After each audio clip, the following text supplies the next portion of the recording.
कृष्णं वंदे जगद्गुरुं चतुर्विधा भजन्ते मां जनाः सुकृतिनोऽर्जुन आर्तो जिज्ञासुरर्थार्थी ज्ञानी च भरतर्षभ। बहुत महान श्लोक है यह, और इस श्लोक में मूल रूप से जो श्री कृष्ण जी को मानने वाले चार तरह के लोग होते हैं, उन चारों में कौन श्रेष्ठ है,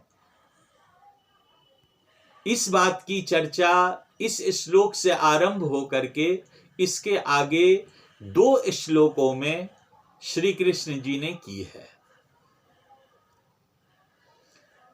चार तरह के लोग, राजा कहें या भगवान कहें या श्री कृष्ण जैसे महान ज्ञानी योगेश्वर महापुरुष कहें, उनको मानते हैं।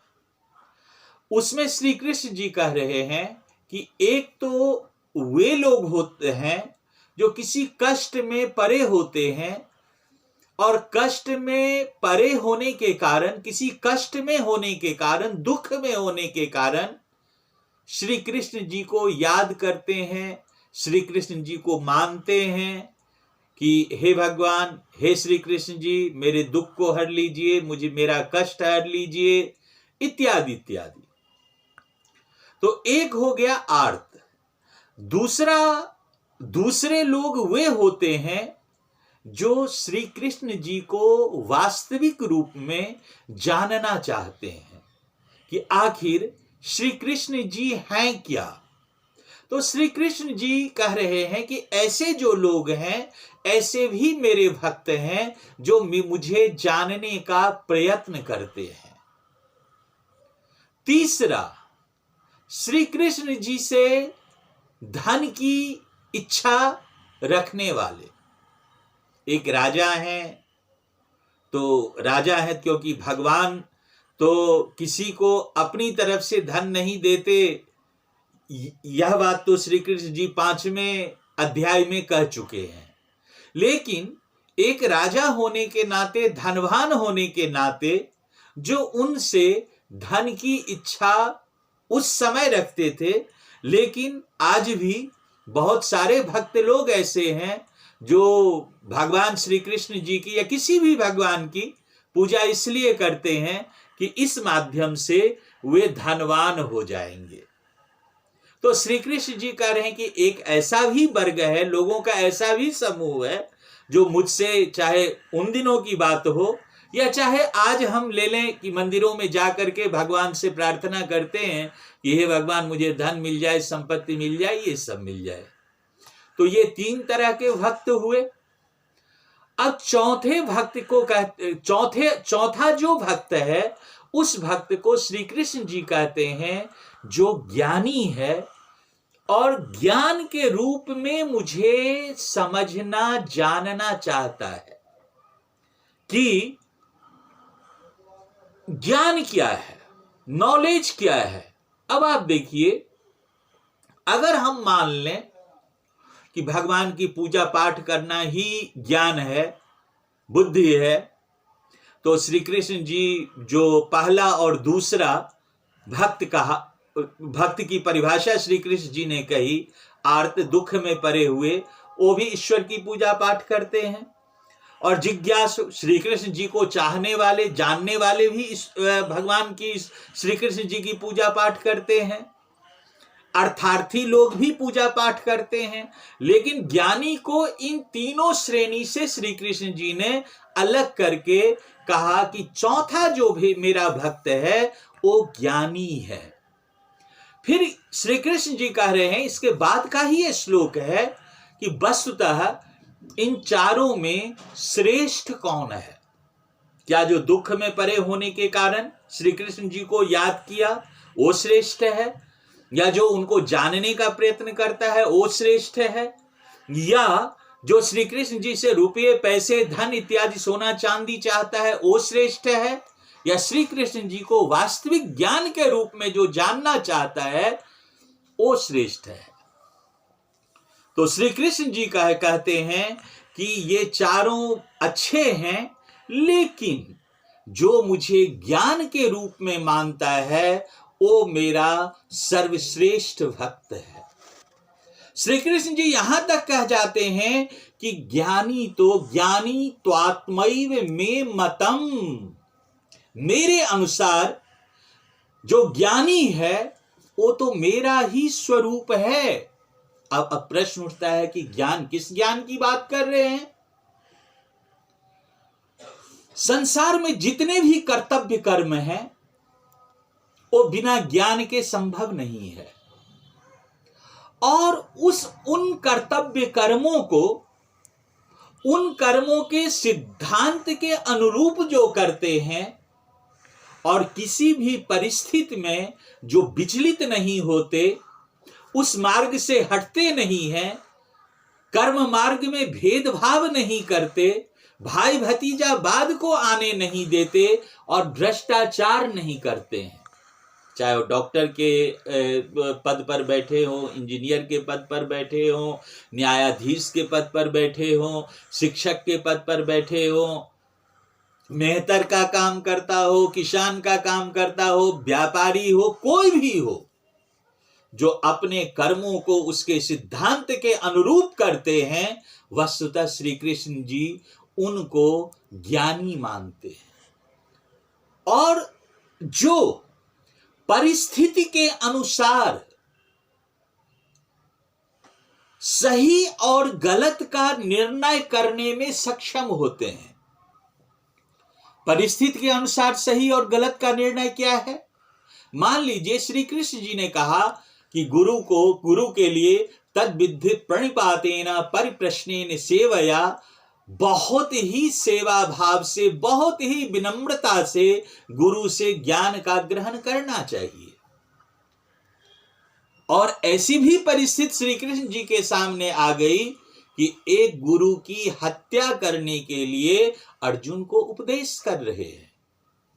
द्रोणाचार्य जैसे गुरु और अर्जुन जैसा प्रिय शिष्य और द्रोणाचार्य जैसे प्रिय गुरु।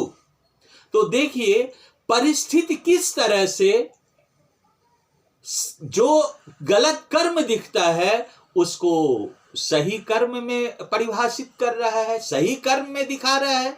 यह ज्ञान है।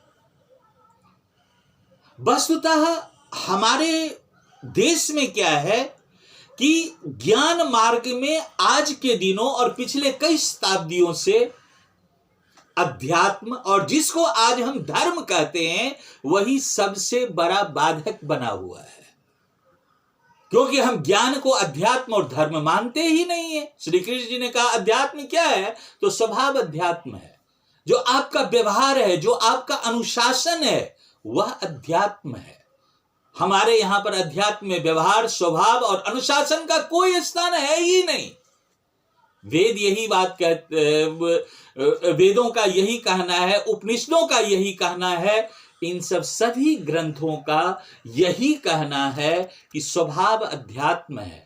जब हम स्वभाव को अध्यात्म मानते हैं कि मैं एक शिक्षक हूं, मेरा स्वभाव क्या होना चाहिए, सही तरीके से छात्र छात्राओं को ज्ञान दूं और जो तत्व है, जो विषय का ज्ञान है, वो मैं विषय का ज्ञान उनको प्रदान करूं। एक डॉक्टर हैं, इंजीनियर हैं, न्यायाधीश हैं, उनका स्वभाव होना चाहिए कि अपने अपने कर्मों को भेदभाव रहित करें। इन सब में अध्यात्म होता नहीं है। समाज को लूटते हैं, न्यायाधीश समाज को लूटते हैं और किसी बाबा को जाकर के कुछ चढ़ावा चढ़ाते हैं कि मुझे पुण्य मिल जाएगा। न्यायाधीश कैसे समाज को लूटते हैं, जब वो अपने पद पर बैठ करके भ्रष्टाचार करते हैं। उसमें वो नहीं समझते कि मैं यह काम जो है अधर्म कर रहा हूं, अध्यात्म के विरुद्ध कर रहा हूं, मेरा जीवन पापमय होगा, पापाचरण में करने जा रहा हूं। तो श्री कृष्ण जी कह रहे हैं कि जो यथार्थ ज्ञानी है, जो कर्तव्य कर्म में परमात्मा को देखता है, 18वें अध्याय में क्या कहा था, एक तरह से वो श्लोक पूरी गीता का सार है। यथा प्रवृत्तिर्भूतानाम येन सर्वमिदं ततम, जिस परमात्मा से यह संपूर्ण जगत व्याप्त है, उस परमात्मा की पूजा कैसे करोगे? तो स्वकर्मणा तमभ्यर्च, जिसका जो कर्तव्य कर्म है उस कर्तव्य कर्म में उस परमात्मा का दर्शन करो। ऐसा परमात्मा को देखना यथार्थ ज्ञान है, यथार्थ अध्यात्म है, यथार्थ धर्म है, जिसका आज के भारतवर्ष में लगभग कोई स्थान नहीं है। और यही एक कारण है कि हम भारत के लोग जब भी पिटे हैं, उसका मूल कारण भी यही है, क्योंकि हमने असली अध्यात्म को ही विस्मृत कर दिया। स्वामी विवेकानंद जी का एक पंक्ति याद आ गई कि मुट्ठी भर भर के लोगों ने हमारे देश के ऊपर, हम सब के ऊपर शासन किया, हम तो इतने थे। मुट्ठी भर भर के लोगों ने किया, दोष किसका?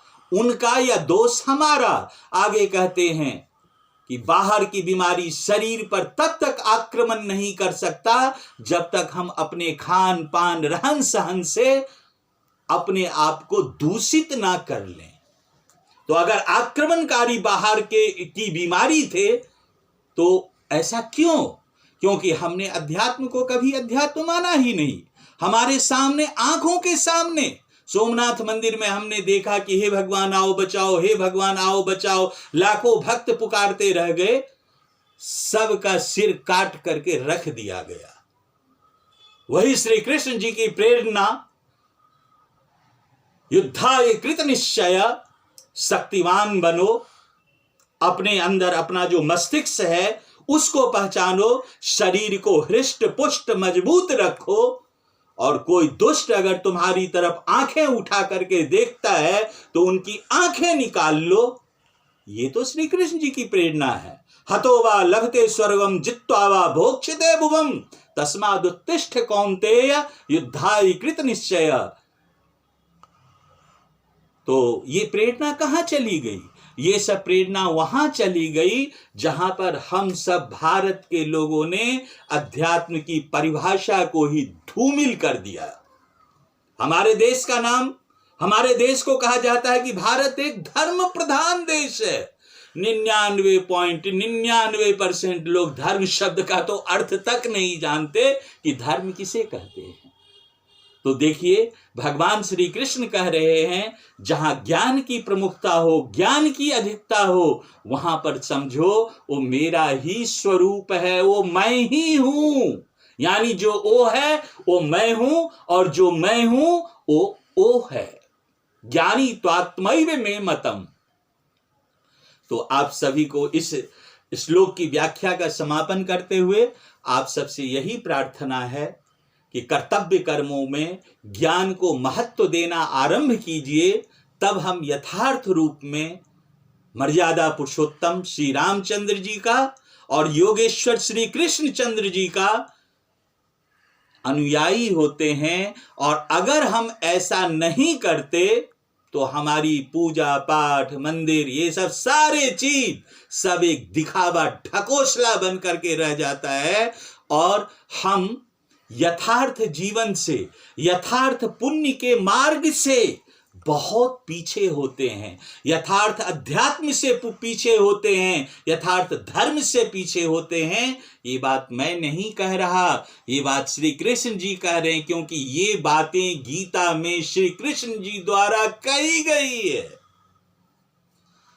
अब आज के इस श्लोक की व्याख्या को यही समापन करते हुए पुनः किसी श्लोक को लेकर के आप सबके सामने उपस्थित होऊंगा। तब तक सभी को सादर प्रणाम। कृष्णं वंदे जगद्गुरुम।